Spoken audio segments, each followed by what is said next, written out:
What's up, ladies and gentlemen? Welcome to The Good, The Bad and The Stupid. It's Thursday the 9th of April. It's the day before Good Friday. It's the day before Easter weekend. We got a weekend off. It's not going to be much difference because you can't go anywhere. But at least the roads are going to be empty because Easter weekend the roads are usually jam fucking packed. I've been stuck on the motorway for 5 hours on Good Friday once. And I wasn't going anywhere special. And there was a crash and I was caught in no man's land. It was a nightmare. So, you know, at least the roads are going to be empty, but none of us are going to be able to see. It's like that petrol thing yesterday. You get all the cheap petrol you want at the minute, but you ain't going to get a chance to use it. You could stock up, just fill your fucking car up now and then use it, you know, if you're smart and you got spare cash. I've never got spare cash, so I'm fucking hand to mouth, you know. Rob Peter to pay Paul. Somebody comes in. Paul, if you're listening... Peter owes me some money. When I get it, I'll hand it over.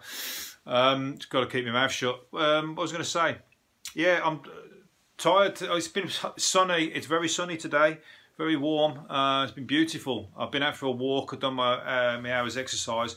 People, I can't fucking get away from people though. People still haven't got a fucking Scooby-Doo about social distancing. Some people. I've just done a fucking Pac-Man route. I was going to do a square down there, along there, up there, around there. But because people kept getting in my way, I kept taking detours and going fucking this way and that way. I was Pac-Maning away from each other, from people. And I ended up doing a Grand Prix route. It doesn't matter, it's all exercise, it was okay, but just people are really pissing me off at the moment. So I'm going to become a recluse after all this. I tell you, I think, fuck it, I'm not going back out into public life again. I'm fucking sick of it. I've really got used to this. I'm getting, what's it called, institutionalised. And I'll tell you what, I've had to stay. I was tired today. I nearly had naps today, but I fucking forced myself not to because I got up at 3 o'clock in the morning. I couldn't sleep. I had another weird dream, and I'll tell you what, it's just, I told you, going crazy, cabin fever. I had a dream, and I said I got up in the middle, and I wrote it down because I thought I'm never going to remember that. So I'm going to tell you, I hate people telling me dreams because it always just sounds like a right load of shit. It sounds brilliant to them. Anyway, I'm going to tell you, I was in New York and I was being pickpocketed by a woman and I caught her doing it. So I fucking started wrestling with her and her compadres trying to join in. And I dragged her away from the compadres. I had her in a headlock and I dragged her off and I was going to take her to the police. She nearly took all my money. And anyway, I couldn't find any police and I was dragging her around looking for the police. Couldn't find any police, and I ended up taking a sightseeing with me, but still in a headlock. So I was up I just saw myself in like, what's it called, looking at the Statue of Liberty and up the Empire State Building. Everywhere I went, I had this woman still with me because I thought I'd do the sightseeing and then I'll take her to the police station. And next thing you know, I was in one of those Hill Street Blues type police stations. You know, with the fucking New York police station, it's all really busy, and all prostitutes are coming in and out, and drug dealers and all that kind of stuff. Crazy fucking ass place. And I still had this woman in the headlock, so it was crazy. But some of you are probably going now, oh, that's abuse to women. But it's not, because she's imaginary. I imagined her, so it's not abuse to women. And she fucking nearly nicked all my imaginary money and my imaginary passport. I'd have been fucked if I was in New York with none of that. Because it was actually in the days of, like, you know, the Bronx days. It was like that. I was even in time. I was in the 70s, so it was rough time. So luckily I woke up anyway. I was saved again by needing the toilet. So who knew that having a piss could be the unlikely hero like that? Because, you know, some of them dreams can get a bit fucking funky and you can give somebody a heart attack. Who knows what I'd have come up against in that dream. Anyway, let's move on. That's that. And what was I going to say? Yeah, there's a postman cheering people up by going around dressing up as a postman. He's going around... no, sorry, not dressing up as a postman. He is a postman. He's dressing up as a post box. He's dressed like, it just looks like a post box, but it's a rubber one, something like that. That's probably, he'll probably use that at some swingers party, like some, like, you know, last minute invite to a fancy dress swingers party, and he'll be like, oh, fucking, all I've got is this post box uniform. Can I use that? Yeah, just cut a hole out for your dick and and maybe somebody can, like, you know, you can create something at the last minute. I've always gone to fancy dress parties with a fucking random shittest costume out of the lot because I just make it up because I never had one. Anyhow, that's another story. But and I wonder how many dogs and that have come up and had a piss up his leg because they think he is a real postbox. That could happen, couldn't it? I bet he got halfway around his round because the postmen, they're like, what's it called? They're non-stop. Oh, bollocks. I've got to pause it. They're clapping outside for the NHS. Give me 5 minutes. I'll be right back. Watch out. Balls. Forgot all about that. Anyway, I got a couple of claps off. It's only right. All my neighbours were outdoor. I could hear them all. They was all clapping. I should have let you listen to it, actually. It was all it's very emotional. Anyway, let's move on. So the postman, he's got his uniform. He's got his post box. I bet he got halfway around that round and he thought, fuck you now, because it's been hot today and yesterday. I bet he was sweating. But anyway, it's good for a laugh. All the kids are all waving at him and stuff. So, you know, he'll wear thin, that one will. You'll have to come up with a new one. You'll have, because the kids will get bored of the post box one. They'll have to do like something off a cereal box, like Frosty the Tiger. What's his name? Terry the Tiger? I don't know what his name is. Or the Honey Monster. That's a good one. Anyway, if we didn't have it bad enough already, Asian hornets, Asian invasion, and I'm not talking racism, Asian hornets are invading the UK. And they could cost us millions of pounds. The insects which can kill with a single sting. Fucking hell, I've not even read this. The insects which can kill with a single sting are having a devastating impact on Britain's already dwindling honeybee population. Oh, they're going after the honeybees. So they're killing us by fucking stealth, or they're doing it another way around. They're not actually killing us directly. Saying that, they probably could kill us. There's probably a lot of people, I bet, who with ill health again, if they get stung by one of them, could fucking take you out of the game as well, wouldn't it? Fucking crazy. I tell you what, but you just, if you think about all these things, you really would be like somebody who won't leave the house. You know, all this stuff is like getting on top. You know, you start really getting too nervous about stuff. Obviously, you got to be careful about, you know, the way that we're living at the moment and stuff, but there's a million ways to fucking go. You know, you'll be too busy like hand sanitising your hands, walking down the street and walk out in front of a fucking bus and then get stung by a hornet while you're on the floor taking your last, you know, you just wake up and you're just about to survive and all of a sudden the hornet comes down, stings you, and then you're out and you're gone. But yeah, so that's not good, is it? So how many's coming?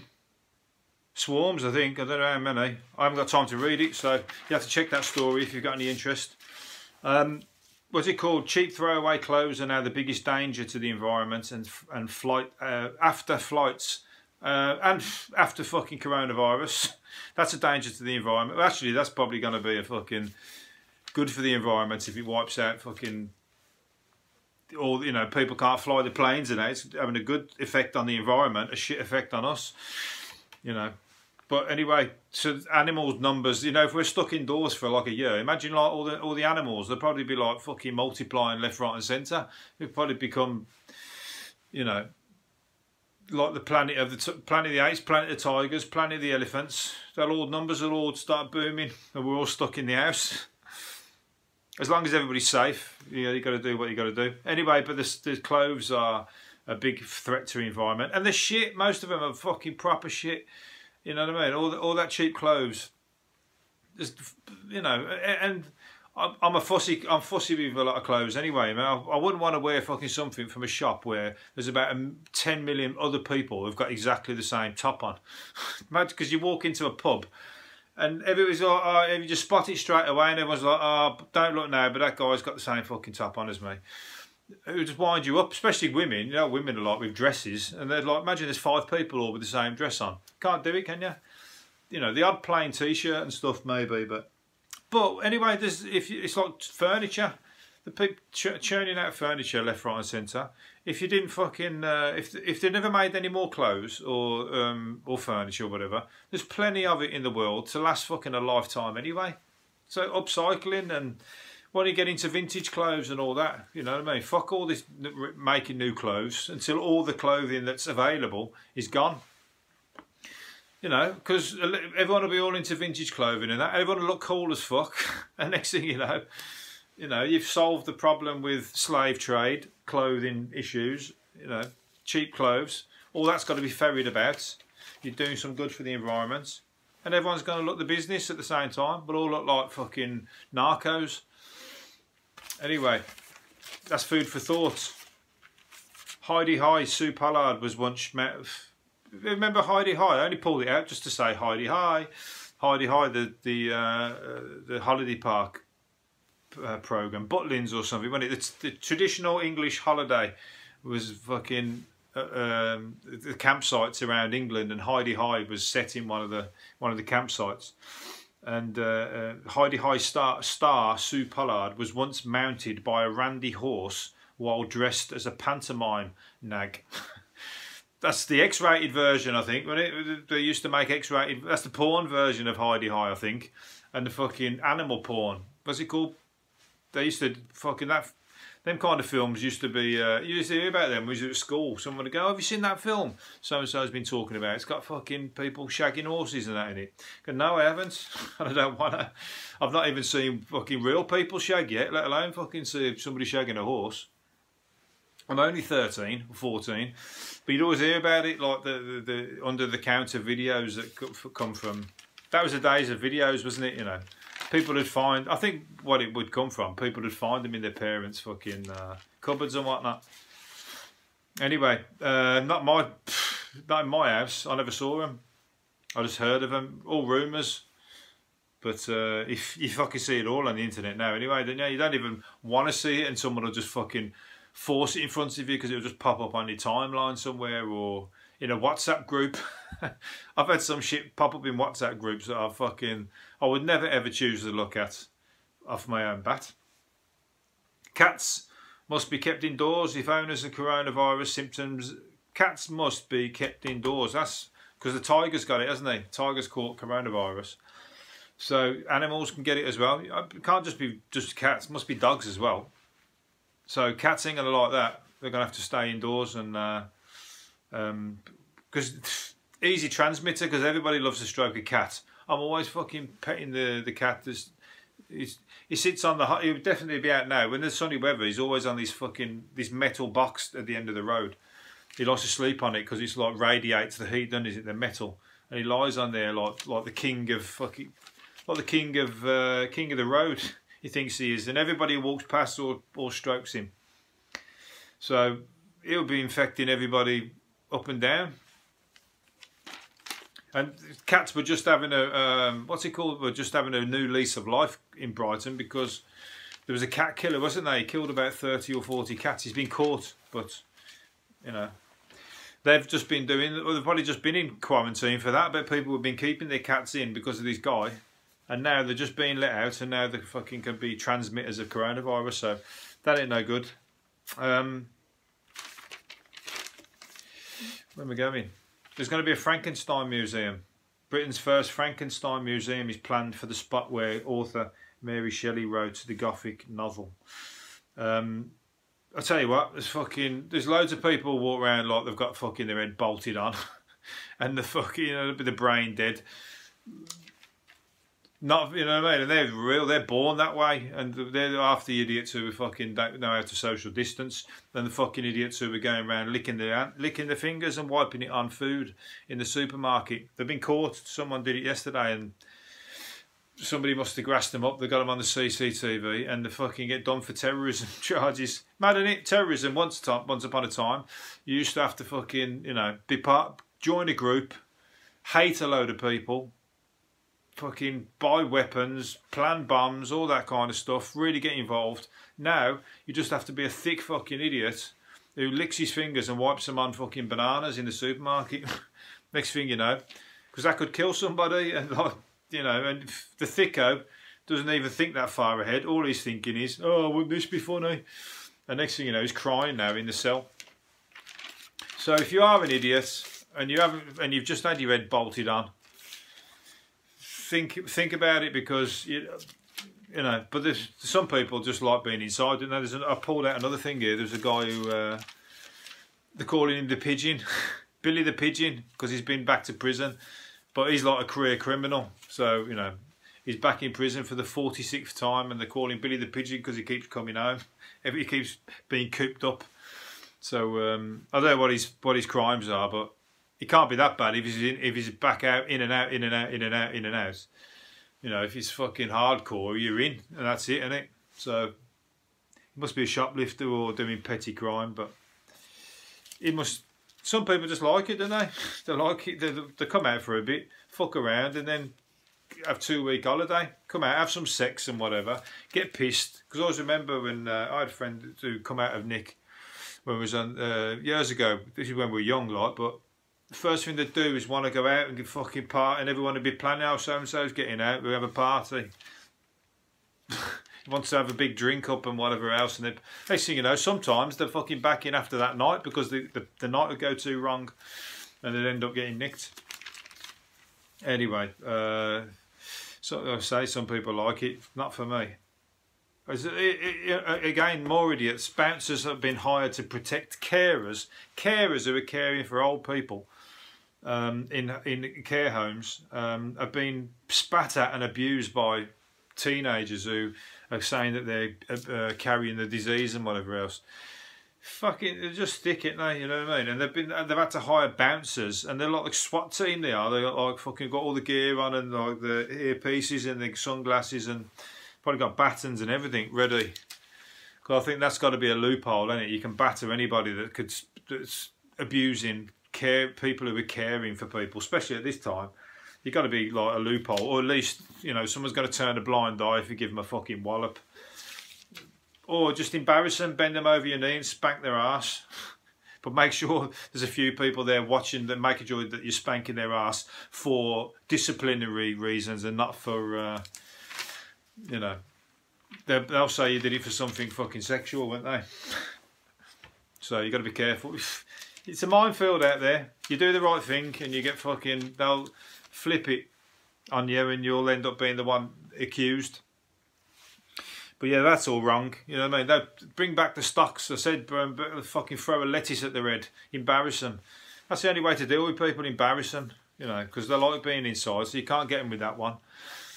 They show off to their mates. That's the like, so you can't get them with, like, you know, getting nicked, because it's all kudos. So you just need to embarrass them, you know what I mean? Like, pull the trousers down and throw fucking rotten tomatoes at their ass.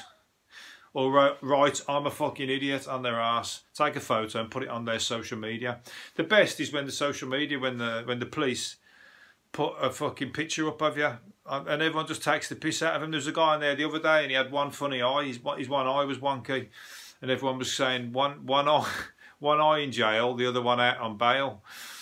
So that was fucking cracked me up. That did, and everyone was saying loads of funny things, taking the piss out of him. So he deserves it. Right, it's a short one tonight. I'm running out of fucking shit to say. There's a couple of ones there, but I've just skipped them because they were a bit dark, and I've gone off on a funnier tone, and I can't go back. I'm going to say anyways, a con man. He deserves to have his fucking exactly all that. He deserves the fucking cane. This guy, he deserves the birch. What's all that stuff? I'll speak like the older people now. Bring back the birch. That's what you need. Fucking this guy who is con man who had he's got a wife and kids or something, and he had an unsuspecting fiance separate. So he's already got a wife and kids separate, and he said he had a vasectomy. Next thing you know, she's ended up having a baby with him because he didn't have a vasectomy, and he's got another whole new life. And he said that he was a firefighter, and he'd been given £2 million by his mother, and they were going to open a boutique hotel together, and that he'd saved the kids from a burning building. That's what he was as a firefighter. What the fuck? The guy's like fucking. That's like coming out with the worst kind of lies. You know, the best of a bloke could be. £2 million, firefighter, saving lives, children's lives. And he said he had a vasectomy, and he hasn't told her about this whole other life. That is like fucking, he deserves to be scrubbed out. I'm sorry. I don't think anybody's going to miss him. Not even his imaginary mother with the imaginary £2 million. So he can disappear. He's been nicked anyway. Has he been nicked? I don't know. I should read these stories really, shouldn't I? I'm going to assume he's been nicked. If he has been nicked, he needs to go down. Get Billy the Pigeon on him. Fucking kick his head in. Billy won't mind an extra few fucking months in there. He likes it. Anyway, I think I'm going to leave it there. Oh, I'm going to finish up on one more thing. This is another fighting talk. A historian has sparked uproar, claiming that the Cornish pasty, or the pasty, wasn't invented in Cornwall. That is fucking fighting talk in Cornwall. You know, that's their fucking... They love the Cornish pasty. That's like... That's all they are about. If they haven't got the Cornish pasty, they've got nothing. They're like... That's their favourite thing in the world. And you're coming out and telling them that they can't claim it and it's not them. I tell you what, he's going to get wiped out. They ain't going to have that. They're hiring a hitman as we speak. That guy's no longer going to be walking around, so he should have kept his mouth shut. That's like coming out and saying that fucking, you know, the governments have been covering up aliens. You know, those people that disappear. This historian ain't going to be around for long. Don't diss the Cornish pasty. Not unless you fucking blank your face like one of those situations with the mafia. You know, when you're talking, you're giving them up and the blank your face out and change your voice. So anyway, you're going to get away with it. Right, so I'm going to leave it there. Hopefully you've enjoyed it. See you again tomorrow. See ya. Bye.